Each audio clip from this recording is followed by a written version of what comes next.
जय श्री कृष्णा, राधे राधे। इस साल 2024 में 24 अक्टूबर को पोही अष्टमी का व्रत रखा जाएगा।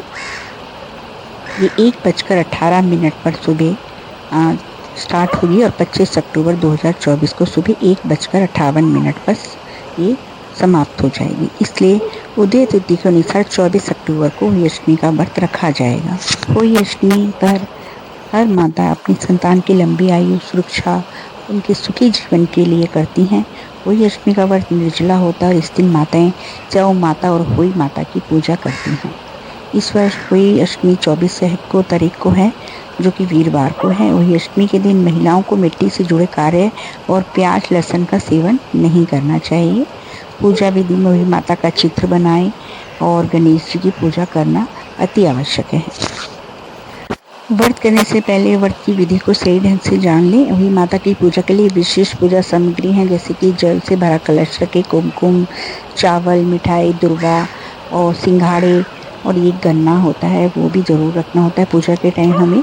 तो और दीवार पर हम वही माता का चित्र बनाए, जो कई लोग बना हुआ ले आते हैं मार्केट से, कुछ गेरू से दीवार पर बनाते हैं।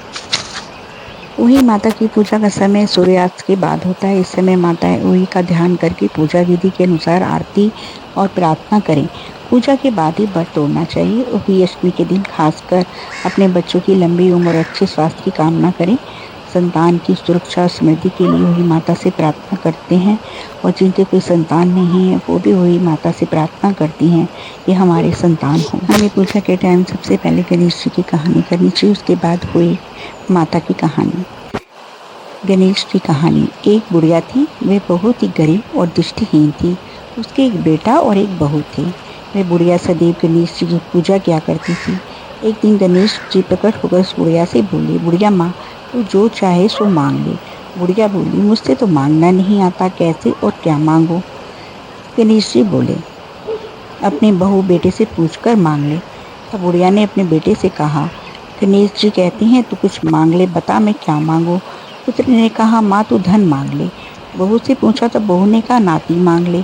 तब बुढ़िया ने सोचा कि ये तो अपने अपने मतलब की बात करते हैं। कहते उस बुढ़िया ने पड़ोसिन से पूछा तो उन्होंने कहा, बुढ़िया तू तो थोड़े दिन जिएगी, क्यों तू धन और मांगे, क्यों नाती मांगे। तू तो अपनी आंखों की रोशनी मांग ले, जिससे तेरी जिंदगी आराम से कट जाए। इस पर बुढ़िया बोली, यदि आप प्रसन्न हैं तो मुझे 9 करोड़ की माया दे, निरोगी काया दे, अमर सुहाग दे, आंखों की रोशनी दे, नाती दे, पोता दे, और सब परिवार को सुख दे और अंत में मोक्ष दे। यह सुनकर जब गणेश जी बोले, बुढ़िया माँ तुमने तो हमको ठग लिया, फिर भी जो तूने मांगा है वचन के अनुसार सब तुझे मिलेगा। और यह कहकर गणेश जी अंतर्ध्यान हो गए। उधर बुढ़िया माँ ने जो कुछ मांगा वह सब कुछ मिल गया। हे गणेश जी महाराज, जैसे तुमने उस बुढ़िया माँ को सब कुछ दिया वैसे ही सबको देना। जय श्री गणेश।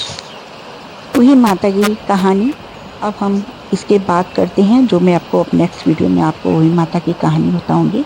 आप मेरी वीडियो को सब्सक्राइब करें, लाइक करें, जिससे आपको मेरी वीडियो मिलती रहे। जय श्री कृष्णा, राधे राधे।